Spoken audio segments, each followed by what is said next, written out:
Оккупированного Крыма продолжает рассмотрение вещественных доказательств по делу Ахтема Чийгоза. На 66-м судебном заседании просмотрели видеоматериалы, которые в очередной раз опровергают показания свидетелей стороны обвинения. Об этом сообщил адвокат Николай Полозов. Заместителя главы Меджлиса Чийгоза обвиняют в организации массовых беспорядков на митинге 26 февраля 2014 года.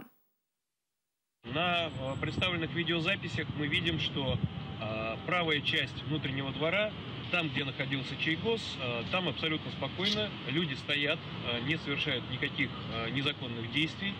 А вот в левой части двора мы видим на видеозаписях в это же время, примерно это 11:30 до 12 часов дня, уже выстроена цепочка ополченцев. Причем на одном из видеороликов мы видим начало давки, которые провоцируют непосредственно члены народного ополчения, Аксенов и присутствующие там казачество.